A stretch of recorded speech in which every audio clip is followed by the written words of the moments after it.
Olá pessoal, vou participar de um programa aqui querendo criticar os criacionistas, um tal de professor Marcos, mas aí o cara me expulsou. Eu apresentei 3 e tentei enquadrar 4 argumentos em favor do dilúvio universal. Eu acho que ele não aguentou, tadinho. Do ponto de vista da geografia atual do grupo de pessoas, ou seja, você tem, vamos supor, você tem um grupo aqui, um exemplo, né? Não sei se eu consigo desenhar, mas tá aqui. Você tem um grupo de pessoas, nessa região passa um rio, e é justamente isso que acontecia. O arqueólogo Mário Verani, Frankenstein. Primeiro, por causa da geologia. Tá, o que os geólogos dizem a respeito disso?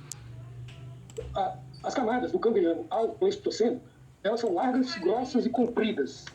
As camadas depois do Pleistoceno, as atuais, a do Holoceno, elas costumam ser bem pequenininhas, curtas, finas. Então esse contraste entre as camadas que vai de Acara Cambriano até o Pleistoceno e são de magnitude grande, demonstram que elas foram formadas catastroficamente.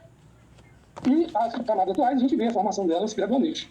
Mas esse contraste ele também pode ser exemplificado na diversificação explosiva que ocorre das espécies na qualidade em relação à repetição morfológica e taxonômica das mesmas espécies no registro fóssil. O registro fóssil é pobre, repetido, é uma ladainha de repetição de mesmas formas, espelhando sepultamento de populações, o que concorda com uma ideia catastrófica de formação das camadas geológicas. E o registro da biodiversidade atual é bem diversificado, demonstrando assim que essa explosão de variação nos seres vivos, que você vai entrar no Google Scholar aí, você vai pegar a palavra explosão de inovação, principalmente a partir do Cretáceo. As coisas modernas, elas são bem mais diversificadas. Você tem hoje estimativas de ter 8 a 100 milhões de espécies no planeta. Diversificado. Agora, o número de famílias, praticamente o mesmo. Ou seja, a evolução biológica ocorre dentro do âmbito família, taxofamília, e não fora dele. Senão teríamos mais famílias hoje, né? Então os arquétipos, os modelos, os templates fósseis, eles são espelhados nos templates, nos arquétipos da biodiversidade atual. Então você tem camadas grossas contrastadas com fininhas, curtas, você tem repetição de mesmas formas fósseis no registro fóssil, exemplificando o sepultamento de população, né? Porque se a evolução fosse, evolução é fato, né? Especiação, a modificação das espécies. Mas se ela fosse fato durante 500 a 3,5 bilhões de anos, que é o que compreende a história evolutiva do ser vivo, nós teríamos no registro fóssil uma riqueza gigantesca de formas, de espécies, de morfologias. E não temos. A gente tem uma repetição que é compatível com o sepultamento da ecologia do mundo inteiro do passado, que está dividido às vezes em camadas devido à paleoecologia, onde eles viveram, e vários aspectos que você pode determinar para esse zoneamento do registro fóssil. Então, por causa disso, e de outras razões, eu tenho 73 anos jogando a ciência.com, uma delas, eu falo que foi recente, a catástrofe do mundo, eu apresentei para o meu professor de geologia, Scopus 18, falei com ele, olha, você tem uma maioria de pedras ainda pontiagudas, num raio de 2.000 quilômetros aqui em Goiás, eu moro em Goiás. Certo. Não, assim, Sodré, deixa eu te falar uma coisa aqui, seja um pouco mais objetivo. Deixa eu te explicar um detalhe. Ó, você já ouviu falar no Dr. William G. Deaver? Sabe quem foi William G. Deaver? Não. Então, veja aí que ele me interrompe quando eu estava terminando de falar sobre as pedras pontiagudas que eu apresentei para o meu professor. Então, terminando aqui, já que ele me interrompeu lá,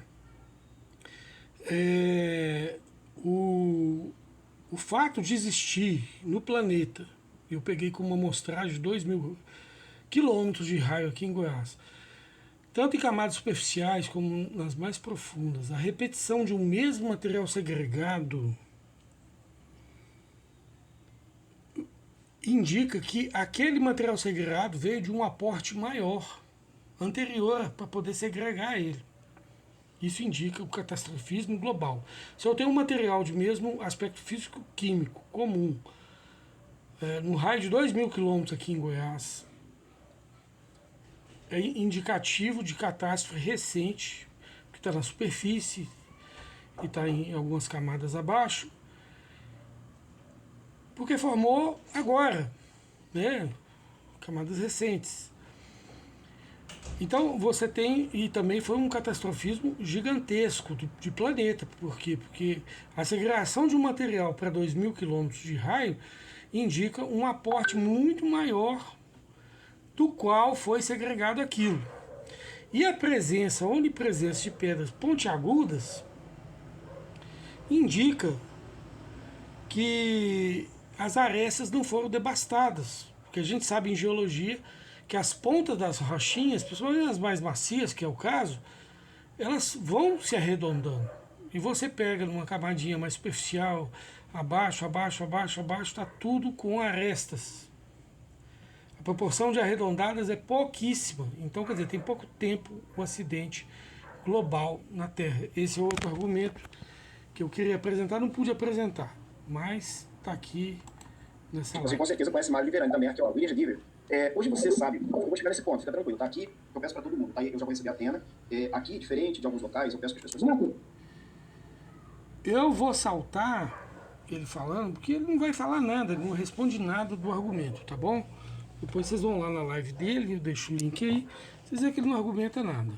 Ele só fica enrolando, enchendo linguiça com aquilo que ele sabe, mas em nada relativo ao que eu falei.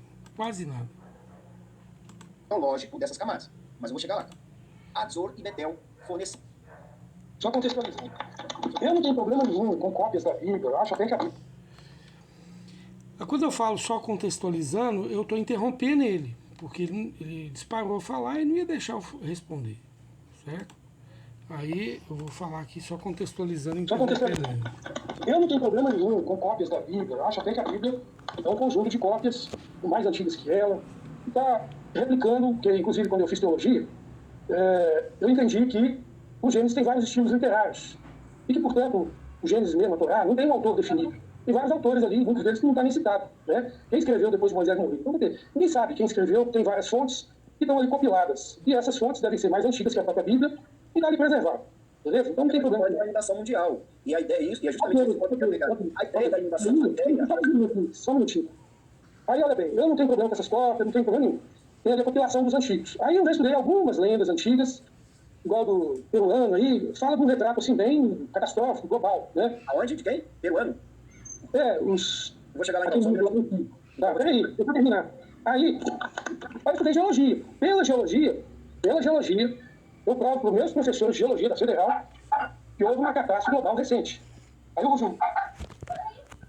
Confio. Aí eu uso o argumento, peraí, que eu publiquei um artigo científico, o argumento da repetição morfológica, porque se a evolução é fato, devia estar rico a diversidade morfológica no registro fóssil. Não está, está pobre. É chamado isso na literatura científica de paradoxo da estase morfológica. Quer dizer, paradoxo da estase morfológica é a repetição de mesmas formas. Observe esse menino aí, ó, o desrespeito dele, abrindo boca, fazendo careta, deboche. O Marcos nem se incomoda, entendeu? Depois se incomoda com o fato de que se não houvesse 4x4 ou o tempo dos 4 que falem com as paredes, ele se incomoda a ponto de eu ter sido expulso. Olha o menino fazendo careta aí enquanto eu estou falando, olha. Nossa, tá certo? Então isso aí, tá, eu publiquei isso aí. Segundo, eu uso o argumento do contraste, que eu já citei aqui, das camadas. E terceiro, só para não ficar muita coisa, eu uso o argumento do endemismo de nível continental. Ou seja, você só tem hipopótamo na África, não tem aqui na América do Sul. Só tem elefante lá, não tem aqui na América do Sul. E fósseis dos ancestrais de hipopótamo e de elefante, meu filho, não precisa não ficar balançando a cabeça, não vai ser a sua vez de falar. Eu vou encontrar uma... Não, fica quieto, fica com respeito. Entendeu? Senão eu não vou ficar. Entendeu? Tem respeito e postura de homem, só isso. Aí os hipopótamos ficam na África, não tem aqui na América do Sul. Os elefantes tem lá, não tem aqui na América do Sul. Se a separação continental fosse rápida e lenta, milhões de anos, igual se preconiza no modelo geológico atual, haveria um espalhamento de hipopótamo lá e cá.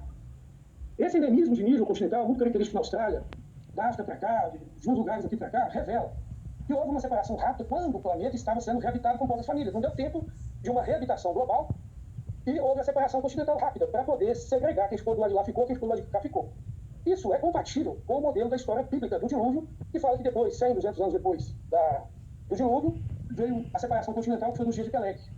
Então, isso combina, esse modelo bíblico que você lê, combina com os fatos. O fato do endemismo continental combina com uma separação recente para a produção de endemismo de nível continental, que você vê em milhares de exemplos.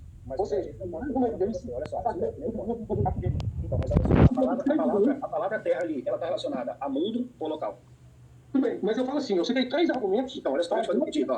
Gosta assim. Vocês têm contra-argumento contra isso? Não, beleza. Você tem um artigo para eu ler, você... Olha só, deixa eu explicar um detalhe aqui para você. Deixa eu mostrar um negócio para você. Essa ideia, por exemplo... Aí vocês veem que ele não tem argumento, ele está pedindo artigo. Né? Como se... É lógico que eu tenho artigos, né? mostrar aqui para vocês. Cadê?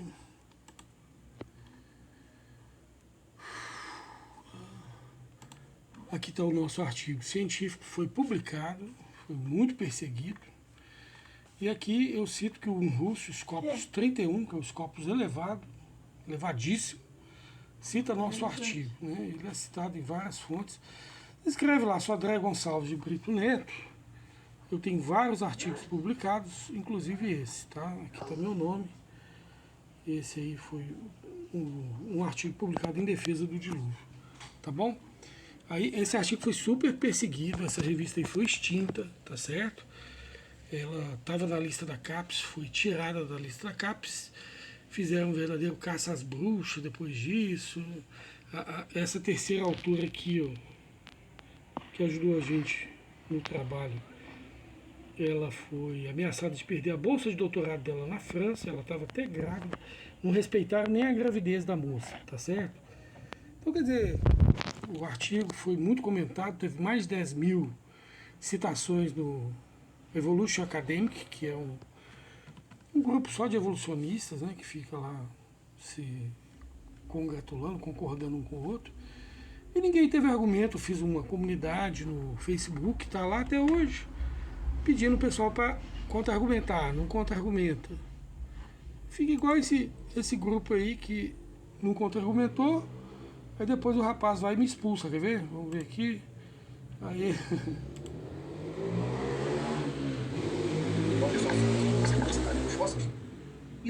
Isso daí basicamente já foi refutado lá fora. Já foi refutado. Não, Marcos, eu quero argumento. Se for refutado, se não for, eu quero que você refuta. Eu apresentei 3 argumentos. Você tem um artigo pra gente poder colocar em tela aqui para esse debate? Foi analisado por parte, foi revisado por parte? Eu tenho o meu artigo que eu publiquei. Foi revisado por parte, foi aceito? Você falou que não deu tudo bem, como é que você foi expulso então? Ô, Jorge, está gravando aqui, ó. Meu Deus. Uma academia? Foi. Quem endossou seu artigo? PhD em evolução, fazer doutorado na França. Era a terceira autora e orientadora, né? E o editor-chefe da revista. Tá, quem? Foi ele. Onde eu posso achar? Ó, eu quero saber porque eu trabalho. Deixa eu falar. André, ó, por exemplo, eu tenho dizer que a Bíblia é fruto de imaginação, fruto de produção a partir de mito. Tá vendo? Ele quer que eu decore o nome do editor da revista de 2017 que autorizou a publicação do meu artigo. Quer dizer, o cara já está sem argumento, né? Vamos lá. Ó, judeu, através de embarcações. Então essas lendas, elas podem... Depois eles não deixam falar. O professor Marcos falou, é que a gente, o Sodré, ele é contra a Bíblia, ou seja, ele se refuta a menor concentração do volume. Quando você tem peixes de água doce, por exemplo, que iria ter um dilúvio global, o sal iria se dissolver novamente. Esses peixes que seriam de água doce, basicamente, iriam... Aí já ficou 4, eu ia falar uma vez pelos 4, e os 4 ia ficar combatendo eu. Aí eu mandei um recado para esse indivíduo aqui, ó. Falei com ele, olha, ou dá meu tempo dos 4, ou coloca 4 criacionistas com mais 4 criacionistas, que fica 5-5, que é justo. Vai ficar 4 contra 1, é injusto, é um formato corrupto de debate. Aí, ou é isso, ou fala com as paredes. Aí ele pegou isso como se fosse a ofensa que bastasse para me expulsar. Ele não tinha argumento, logicamente, né? Aí ele vai falar aqui, deixa eu ver se eu pego aqui a fala dele. Como é que ele fala? Tempo dos 4. Ou que tenha mais 4 criacionistas com tempo igual. Ou isso, ou fale com as paredes. Primeiro ponto. Eu vou tirar você da sala, porque eu deixei bem claro que isso daqui, tá bom? Isso daqui não é a sua casa. Eu falei que... Então, o cara ficou nervoso. Eu falei, ou me dá o tempo dos 4, ou fale com as paredes. Aí ele ficou nervosinho e me expulsou. Quer dizer, o cara fazendo deboche, ele não ficou nervoso, argumento ele não tinha, então, quer dizer, foi uma desculpa para ele fugir. Fujão, viu, Marcos? Fica aí o recado para você, tá? Tchau.